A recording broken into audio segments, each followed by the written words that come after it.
Welcome, ladies and gentlemen. UN nation is delivering a bad news to William Samoei Ruto. And of course, William Ruto is the president. He is answerable on how the police are misbehaving during the demonstration. This is the statement that came out from the United Nations Human Rights Office. This is whatever they are saying, as per this letter has been submitted to the public. It's saying, comment by UN Human Rights Office spokesperson Jeremy Lawrence on Kenya protest, Geneva 14 July 2023. It says the UN Human Rights Office is very concerned by widespread violence and allegations of unnecessary or disproportionate use of force, including the use of firearms by police during protests in Kenya. Report says up to 23 people have been killed and dozens injured in the demonstration in the past week. We call for prompt, thorough, independent and transparent investigations into the deaths and injuries. Those responsible must be held to account. Effective measures to prevent further deaths and injuries must be adopted. In light of calls for further protest next week, we call on the authorities to ensure the right to peaceful assembly as guaranteed by the Kenyan Constitution and international human rights law. The policing of protests must seek to facilitate peaceful assemblies, and any use of force must be guided by the principle of legality, necessity, proportionality, and non-discrimination.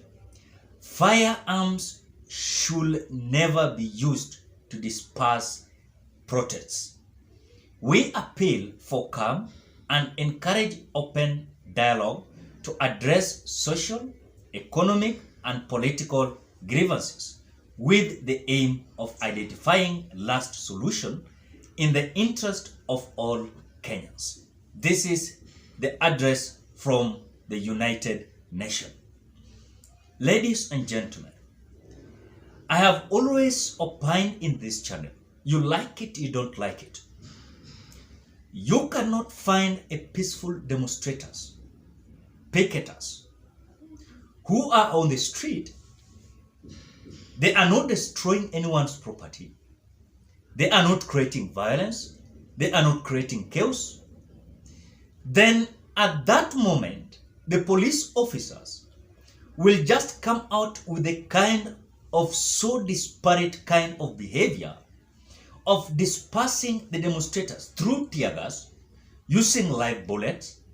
It will not end well, because I told you, we as human beings, when someone finds you're demonstrating peacefully, then he disperses you through tear gas or bullets, you'll find a way of protecting yourself or defending yourself.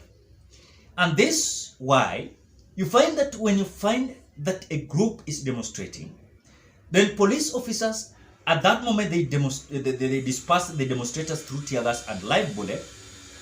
There will be chaos, there will be violence, and it cannot end well. So when you look at this address of UN Human Rights Office, it is so unfortunate for William Samoei Ruto to come and tell us the truth. Because what we are being told is that Raila Odinga is the one who is killing Kenyans. We are not told who are these people who are coming with excessive force to cause this kind of deaths and chaos. And I want to say this without any fear of contradiction. When you look at the kind of behaviors of police officers, it is not out of their knowledge. It is because of the command that is coming from the above. And this command from the above is that UN is trying to advise this government that effective measures must be adopted and further kind of firearms should never be used to disperse the protest, because there's not a solution on how to handle the common mwananchi. I saw the government and William Ruto's brigade. Now they've met UDA as if this government is for only UDA. Remember, Kenya Kwanza is affiliate of different political parties. But now other political parties are flower girls. The main political party is UDA. And that is why you find that when it comes to the decisions, when it comes to the issues that entails the Kenya Kwanza government, it is decided by UDA party. Just about 1 hour ago, the UDA brigades have come out to meet. They've met at their headquarters. What we are being told is that they will not accept any kind of demonstration, any kind of protest, or any kind of picketing across the Republic of Kenya. Then it is a kind of suspending the Constitution of the Republic of Kenya, which it is not good at this moment, because themselves, they are saying that it is good for the Azimio to follow the rule of law. Themselves, they are quoting the rule of law that should be followed. Themselves, they are not following the rule of law. I want to ask a simple question. Despite of United Nations is coming out to tell us that now the firearms should never be used to disperse the protests, then we have noticed that the genesis of this kind of chaos and violence, it is excessive police force, using tear gas, using water cannons, using live bullets.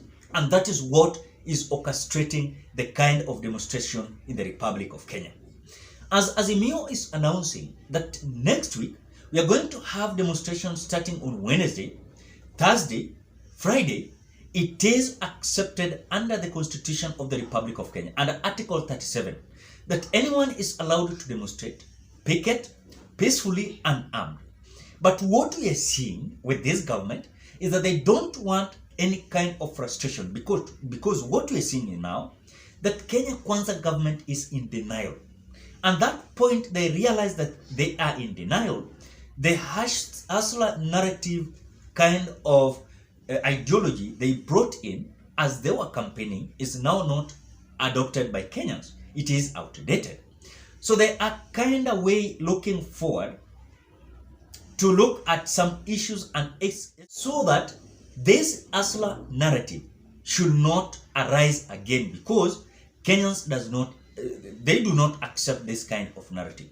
So one thing that we must realize in this country is the Kenya Kwanza, they are also looking a way of having some excuses that, look, the Azimio are the one that are derailing us when it comes to development that we're planning to the common mwananchi. That is why you find them, they are trying to put a kind of excessive police force, so that as they are creating chaos and violence themselves, they are having an excuse that if it was not the Azimio's demonstration, we could have done this, this, and this. But again, things are not on their side. As people are busy watching, people are looking and gathering all evidences on how this punitive government is trying to take us back to the regime of Moi, when it comes to the kind of dictatorship, kind of leadership. As we are continuing this kind of demonstration, ladies and gentlemen, I know some Kenyans are terrified. They are devastated and they are panicking, afraid even to storm. And I told you the other time, there are those who are willing to demonstrate. But because the fear of live bullets, the fear of water cannons, the fear of tear gas, they are not willing to storm the street. But that day, these people will come out to accept truly they will accept that the demonstration must be peaceful, as people are not unarmed, people are not ready to create chaos and violence, then I want to tell you, Kenyans will come from all four corners and you will be surprised. But at the same time, they don't want this kind of frustration so that the world can see that truly Kenyans are against this punitive government with all kind of decision they are making. So as this letter has been released, ladies and gentlemen, what are your thoughts? Because it is so kind of concerned when it comes to the United Nations human rights, as they are reviewing and thinking a kind of a dictatorship that is in our country. So after this letter, ladies and gentlemen, what are your thoughts? Drop your opinion at the comment section below. Otherwise, thank you so much because of great support. Please consider subscribing, liking, commenting, and sharing this video. And something that is most important, please don't forget to like this video. Bye bye till you meet on another video.